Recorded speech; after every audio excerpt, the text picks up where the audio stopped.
ಮೊದಲನೇದಾಗಿ ಶಿಕ್ಷಣದ ವಿಚಾರವನ್ನು ನಾವು ನೋಡುವಂಥದ್ದಾದರೆ ವಿದ್ಯಾರ್ಥಿಗಳಿಗೆ ಈ ತಿಂಗಳು ಉತ್ತಮವಾದಂತಹ ತಿಂಗಳಾಗಿರುತ್ತೆ ಅಂತಲೇ ಹೇಳ್ಬೋದು. ನಿಮ್ಮ ದೃಢ ನಿರ್ಧಾರದಿಂದ ಶಿಕ್ಷಣ ಕ್ಷೇತ್ರದಲ್ಲಿ ಈ ತಿಂಗಳು ನೀವು ಉನ್ನತ ಸ್ಥಾನಕ್ಕೆ ಏರುವಂತಹ ಸಾಧ್ಯತೆಗಳಿದೆ ಅಂತಲೇ ಹೇಳ್ಬೋದು.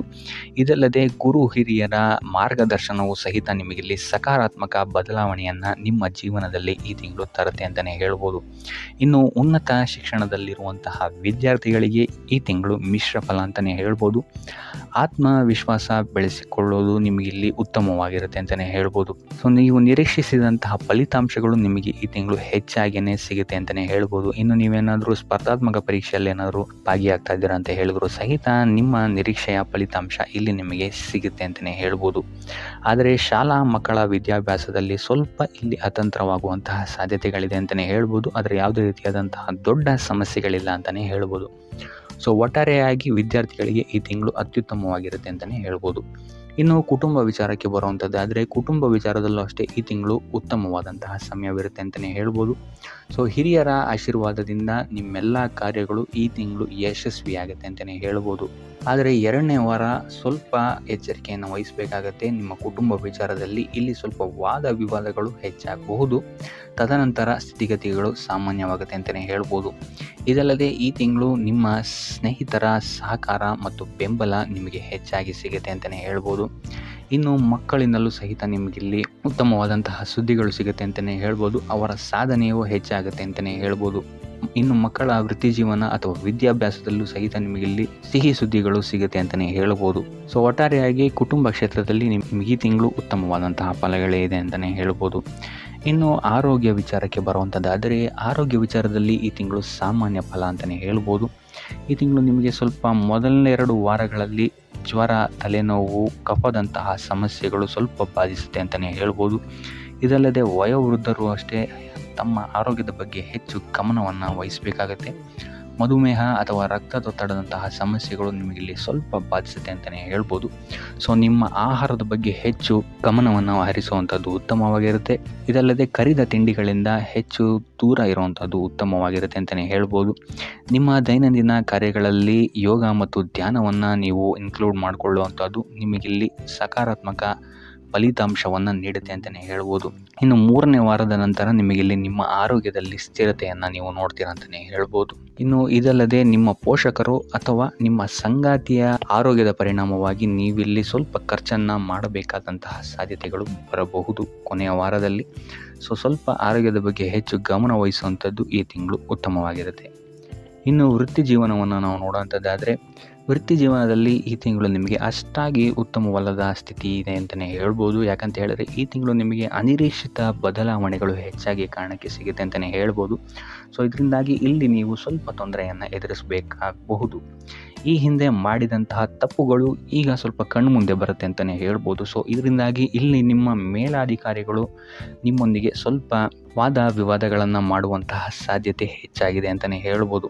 ಇನ್ನು ಇದಲ್ಲದೆ 2ನೇ ವಾರದ ನಂತರ ಇಲ್ಲಿ ನಿಮಗೆ ನಿಮ್ಮ ಕಾರ್ಯಕ್ಷೇತ್ರದಲ್ಲಿ ಕಾರ್ಯದ ಹೊರೆ ಹೆಚ್ಚಾಗುತ್ತೆ ಅಂತಲೇ ಹೇಳ್ಬೋದು. ಅಥವಾ ನಿಮಗೆ ಸ್ಥಾನ ಬದಲಾವಣೆ ಆಗುವಂತಹ ಸಾಧ್ಯತೆಯು ಸಹಿತ ಹೆಚ್ಚಾಗಿದೆ ಅಂತಲೇ ಹೇಳ್ಬೋದು. ಸೊ ಇದರಿಂದಾಗಿ ಇಲ್ಲಿ ನಿಮಗೆ ನಿಮ್ಮ ಖ್ಯಾತಿ ಮತ್ತು ಸ್ವಾಭಿಮಾನಕ್ಕೆ ಸ್ವಲ್ಪ ತೊಂದರೆಗಳು ಬರಬಹುದು. ಸೊ ನೀವು ಆದ್ದರಿಂದ ಹೆಚ್ಚು ಪರಿಶ್ರಮವನ್ನು ಪಡಬೇಕಾದಂತಹ ಸಾಧ್ಯತೆಗಳು ಈ ತಿಂಗಳು ಇದೆ ಅಂತಲೇ ಹೇಳ್ಬೋದು. ಸೊ ಕೊನೆಯ ವಾರದಲ್ಲಿ ನಿಮಗಿಲ್ಲಿ ಸ್ಥಿತಿಗತಿಗಳು ಸಕಾರಾತ್ಮಕವಾಗಿ ಪರಿವರ್ತನೆ ಆಗುತ್ತೆ ಅಂತಲೇ ಹೇಳ್ಬೋದು.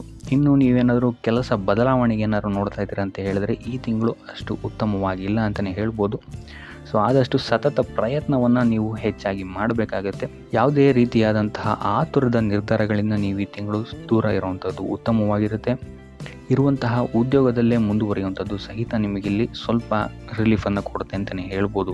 ಇನ್ನು ಹೊಸದಾಗಿ ಉದ್ಯೋಗವನ್ನು ಹುಡುಕ್ತಾ ಇರೋಂಥವರಿಗೆ ಈ ತಿಂಗಳು ನಿಮಗೆ ಮಿಶ್ರ ಫಲ ಅಂತಲೇ ಹೇಳ್ಬೋದು. ಸೊ ಸತತ ಪ್ರಯತ್ನದ ಅವಶ್ಯಕತೆ ಈ ತಿಂಗಳು ನಿಮಗೆ ಹೆಚ್ಚಾಗಿ ಇದೆ ಅಂತಲೇ ಹೇಳ್ಬೋದು. ಸೊ ಕಾರ್ಯಕ್ಷೇತ್ರದಲ್ಲಿ ನೀವು ಈ ತಿಂಗಳು ಸ್ವಲ್ಪ ನಿಮ್ಮ ಕೋಪವನ್ನು ಹಿಡಿತದಲ್ಲಿಟ್ಕೊಳ್ಳುವಂಥದ್ದು ಉತ್ತಮವಾಗಿರುತ್ತೆ. ಸೊ ತಾಳ್ಮೆಯೊಂದೇ ನಿಮಗೆ ಈ ತಿಂಗಳು ನಿಮಗೆ ನಿಮ್ಮ ವೃತ್ತಿ ಜೀವನದಲ್ಲಿ ಯಶಸ್ಸನ್ನು ಸಿಗಲು ಸಾಧ್ಯವಾಗುವಂಥ ಏಕೈಕ ಮಾರ್ಗ ಅಂತ ಹೇಳ್ಬೋದು.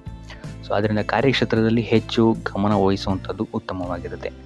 ಇನ್ನು ಆರ್ಥಿಕ ಸ್ಥಿತಿಯನ್ನು ನಾವು ನೋಡುವಂಥದ್ದಾದರೆ ಆರ್ಥಿಕ ಸ್ಥಿತಿ ಈ ತಿಂಗಳು ಅನುಕೂಲಕರವಾಗಿರುತ್ತೆ ಅಂತಲೇ ಹೇಳ್ಬೋದು.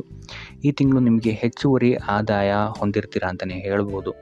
ಇನ್ನು ನೀವೇನಾದ್ರು ಹೂಡಿಕೆ ಮಾಡಿದರೆ ಇದುವರೆಗೂ ಮಾಡಿರುವಂತಹ ಹೂಡಿಕೆಗಳಲ್ಲಿ ನಿಮಗೆ ಉತ್ತಮವಾದಂತಹ ಲಾಭ ಸಿಗುತ್ತೆ ಅಂತಲೇ ಹೇಳ್ಬೋದು.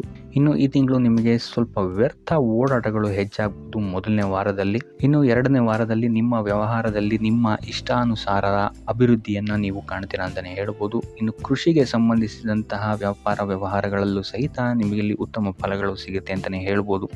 ಅಧಿಕ ಲಾಭವನ್ನು ಸಹಿತ ನೀವಿಲ್ಲಿ ಕೃಷಿಗೆ ಸಂಬಂಧಿಸಿದಂತೆ ಮಾಡ್ತೀರಾ ಅಂತಲೇ ಹೇಳ್ಬೋದು. ಸೊ ಈ ತಿಂಗಳು ನೀವು ಹೆಚ್ಚು ಉಳಿತಾಯದ ಕಡೆಗೆ ಗಮನವನ್ನು ಹರಿಸುವಂಥದ್ದು ಉತ್ತಮವಾಗಿರುತ್ತೆ. ಮೂರನೇ ವಾರದಲ್ಲಿ ನಿಮ್ಮ ಆದಾಯ ಹೆಚ್ಚಾಗುತ್ತೆ ಅಂತಲೇ ಹೇಳ್ಬೋದು. ಭೂಮಿ, ಭವನ, ವಾಹನದ ಖರೀದಿಯನ್ನು ಸಹಿತ ನೀವಿಲ್ಲಿ ಮಾಡ್ತೀರಾ ಅಂತಲೇ ಹೇಳ್ಬೋದು. ಇನ್ನು ಸ್ವಯಂ ಉದ್ಯೋಗಿಗಳಿಗೆ ಮೂರನೇ ವಾರದ ನಂತರ ಸಾಕಷ್ಟು ಆದಾಯ ಮತ್ತು ಬೆಳವಣಿಗೆ ಇರುತ್ತೆ ಅಂತಲೇ ಹೇಳ್ಬೋದು. ಇನ್ನು ಪಾಲುದಾರಿಕೆಯ ವ್ಯಾಪಾರದಲ್ಲಿರುವಂಥವರಿಗೆ ಇದು ಉತ್ತಮ ಸಮಯ ಆಗಿರಲ್ಲ. ಸೊ ಆದಷ್ಟು ಎಚ್ಚರಿಕೆಯನ್ನು ನೀವು ವಹಿಸಬೇಕಾಗತ್ತೆ. ಇನ್ನು ಸಣ್ಣ ಹೂಡಿಕೆ ಮಾಡಿರುವಂತಹವರಿಗೆ ಈ ತಿಂಗಳು ಸಾಮಾನ್ಯ ಫಲ ಅಂತಲೇ ಹೇಳ್ಬೋದು.